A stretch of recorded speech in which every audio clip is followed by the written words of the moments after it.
ہوں اب تشریف لاتے ہیں قائد محترم حضرت علامہ ساجد میر صاحب.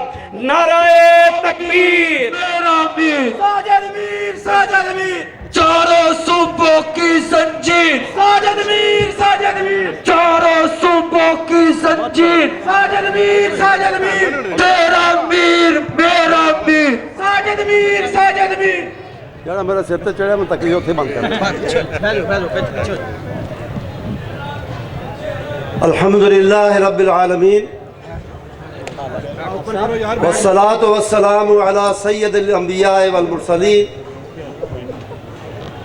سیدنا و نبینا و حبیبنا محمد وعلی آلہ و صحبہ اجمعین. اما بعد فاعوذ باللہ من الشیطان الرجیم. ولكن الله حبب إليكم الإيمان وزينه في قلوبكم وكره إليكم الكفر والفسوق والعصيان أولئك هم الراشدون. سٹیج پر تشریف فرما علماء کرام اور معززین اور بالخصوص امیر پنجاب امیر ضلع فیصل آباد جناب مولانا عبدالرشید حجازی صاحب، محترم امیر شہر جناب نجیب اللہ طارق صاحب، جناب محترم حافظ مسعود عالم صاحب، جناب یاسین ظفر صاحب اور دوسرے سب ساتھیوں، عزیزوں، دوستوں اور بزرگوں، سب سے پہلے میں آپ سب کو اور اس عظیم ریلی کے منتظمین کو آج کے اس عظیم الشان پروگرام کی کامیابی پر، اس کے پرامن ہونے پر اور اس کے بامقصد ہونے پر مبارکباد بھی پیش کرتا ہوں، دعا بھی کرتا ہوں کہ اللہ تعالیٰ اس گرمی اور دھوپ میں آپ کے آنے اور شامل ہونے اور بیٹھنے اور اٹھنے کو قبول فرمائے. عزیزوں اور بزرگوں، جیسا کہ مجھ سے پہلے میرے ساتھیوں نے کہا، ہم کسی سے لڑنے کے لیے نہیں آئے، ہم کسی پر فتویٰ دینے کے لیے نہیں آئے.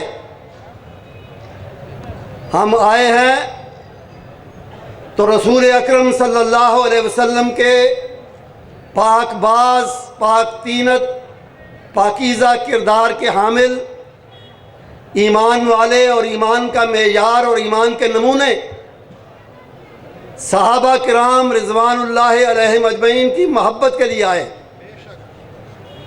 صحابہ کے ایمان پر ایمان اور صحابہ سے محبت، یہ ہمارے دین کا، ہمارے ایمان کا حصہ ہے. اللہ کی محبت اور رسول کی محبت کا نتیجہ ہے، اس کا ثمرہ ہے.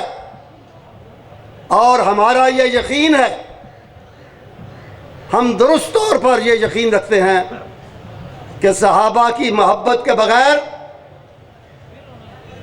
میں یہ نہیں کہوں گا کہ ایمان مکمل نہیں ہوتا، میں یہ کہوں گا کہ ایمان آتا ہی نہیں ہے، ہوتا ہی نہیں ہے. دوسری طرف اسی طرح ہم اس ملک میں امن و امان کے، اتحاد اور آشتی اور صلح کے داعی ہیں، علمبردار ہیں. ہمارے بڑے اہل حدیث کے اکابر اس ملک کے بنانے میں شریک تھے. یہ ملک ہمیں بہت سے دوسرے لوگوں کی نسبت زیادہ عزیز ہے، زیادہ پیارا ہے. ہم اس میں اتحاد چاہتے ہیں، امن چاہتے ہیں.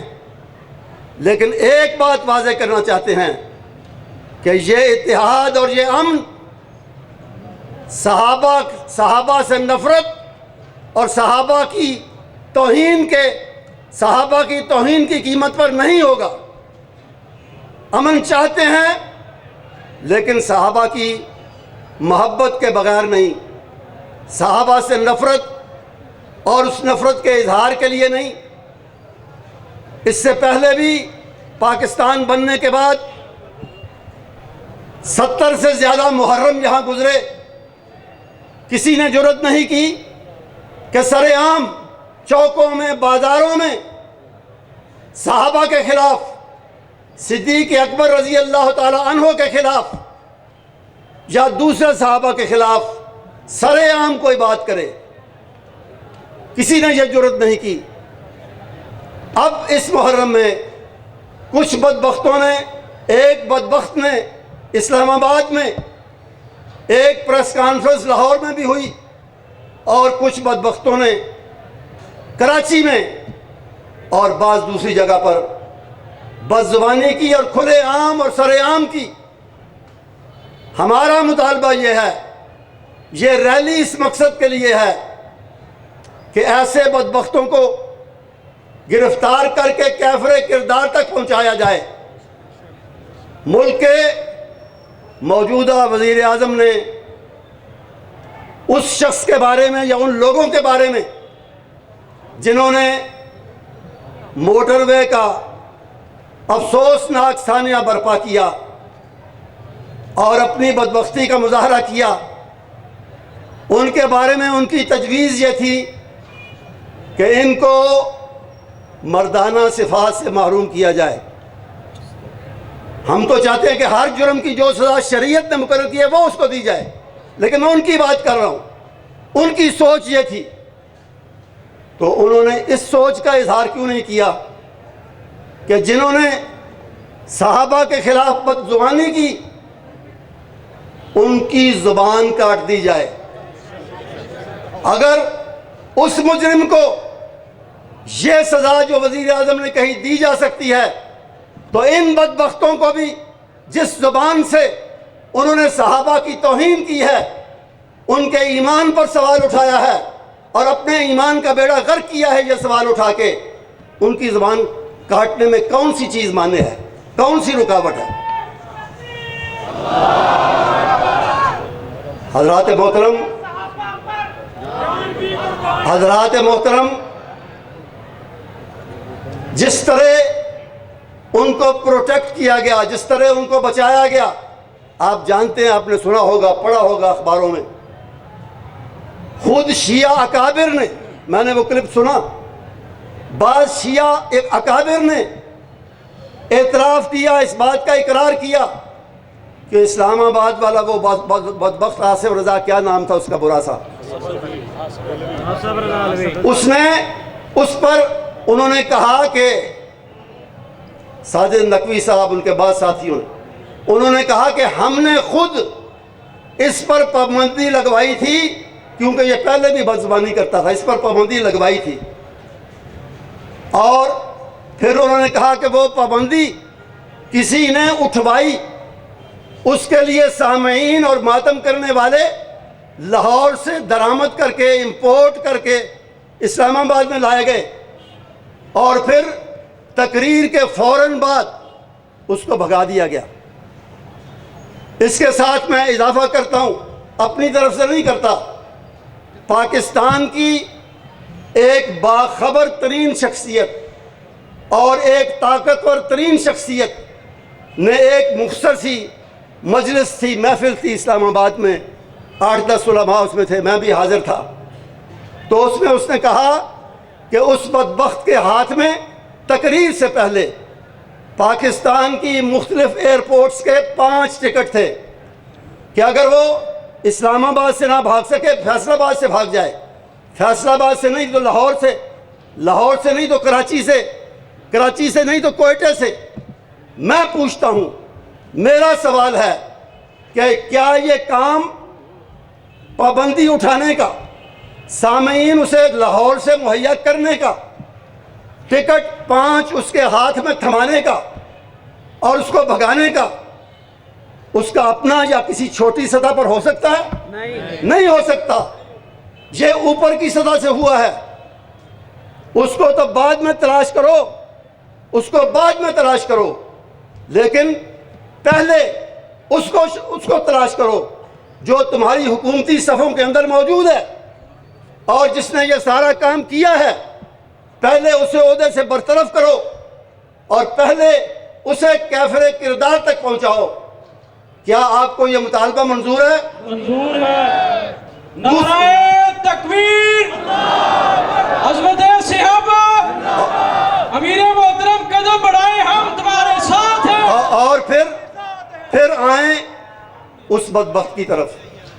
اگر آپ کے لیے نواز شریف کو واپس لانا ضروری ہے تو ہمارے لیے، ہمارے نزدیک اس بدبخت کو واپس لانا اس سے بھی زیادہ ضروری ہے۔ اس کو واپس لائیں۔ پرویز مشرف کی بات ہوتی ہے، اسے لائیں یا نہ لائیں، ہمیں اس سے کوئی غرض نہیں، لیکن یہ بدبخت جس نے پاکستان کا امن و امان تباہ کرنے کی کوشش کی ہے، جس نے صدیق اکبر کی توہین کی ہے، جس نے یہ بدزبانی کی ہے، اس کو واپس لائیں، اس کو قانون کے حوالے کریں۔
تیسرا مطالبہ، اور پہلے دو یاد رہیں، کوئی نہیں۔ سب سے پہلے سہولت کاروں کو، بد زبانوں کے سہولت کاروں کو پکڑیں، ان کو قرار واقعی سزا دیں۔ دوسرا، بد زبانوں کی زبان کاٹیں۔ تیسرا، قانون صحابہ کی حرمت عزت کی حفاظت کے لیے قانون کو سخت بنائیں۔ موجودہ قوانین میں ان جرائم کے لیے معمولی سزائیں ہیں، انہیں سخت بنائیں۔ اور چوتھا، ان سزاؤں کو عملی طور پر نافذ کریں۔ اس طرح کا قانون ہم نہیں چاہتے۔ یہاں توہین رسالت کے لیے اس ملک میں قانون ہے، شرعی سزا، موت کی سزا نبی محترم صلی اللہ علیہ وسلم کی شان میں گستاخی کرنے والے کے لیے ہے، لیکن آج تک کسی کو نہیں دی گئی۔ اس طرح کی سزائیں، اس طرح کا قانون ہم نہیں چاہتے۔ قانون وہ جو عملی طور پر نافذ ہو، نافذ کیا جائے، اور بد کرداروں کو، مجرموں کو صحیح معنوں میں سزا دی جائے۔ قانون بھی ہو، سخت بھی ہو، اس کا نفاذ بھی ہو۔ یہ ہمارے مطالبات ہیں، یہ ہماری جد و جہد ہے۔ احباب ہاتھ اٹھا کے تائید فرمائیں سارے بھائی، اور ہاتھ اٹھا کے. انہی مطالبات کے لیے، ان مطالبات کو منوانے کی جد و جہد کے لیے میں اور میرے ساتھی آپ کے پاس حاضر ہوئے ہیں. آپ اس معاملے میں ہمارا ساتھ دیں گے؟ انشاءاللہ. امیر محترم قدم بڑھائیں، امیر محترم قدم بڑھائیں. تیرا امیر میرا امیر، چاروں صوبوں کی زنجیر. یاد رکھیں ساجد میر صاحب کا ایک اشارہ. حاضر حاضر لہو ہمارا. یاد رکھیں، اگر اس ملک میں صحابہ کی عزت و حرمت اور اسی طرح اہل بیت کی رضی اللہ تعالی عنہم اجمعین اگر محفوظ نہیں ہے تو پھر اس ملک میں کسی کا ایمان بھی محفوظ نہیں رہ سکتا. اور توہین کرنے والوں کو جان لینا چاہیے کہ یہ کروڑوں اہل سنت سے تعلق رکھنے والے مختلف مسالک کے سارے افراد اور سب حضرات اس معاملے میں ایک رہیں گے انشاءاللہ. اور اپنے یہ مطالبات جن کا میں نے ذکر کیا انشاءاللہ العزیز آپ کے تعاون سے، آپ کی دعاؤں سے، ان ریلیوں سے، ان جلسوں سے، ان اجتماعات سے منوا کر رہیں گے انشاءاللہ.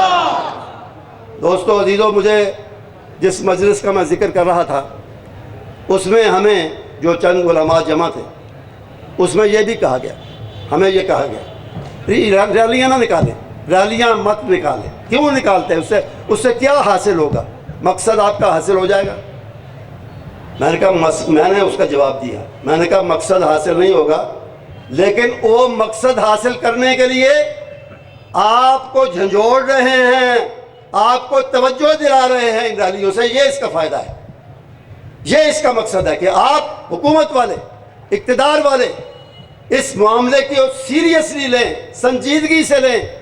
یہ ہمارے ایمان کا، ہمارے یقین و ایمان کا مسئلہ ہے. اور اگر آپ اس کی طرف توجہ نہیں دیتے تو پھر حالات قابو سے نکل جائیں گے، پھر آپ کے بھی قابو میں نہیں رہیں گے.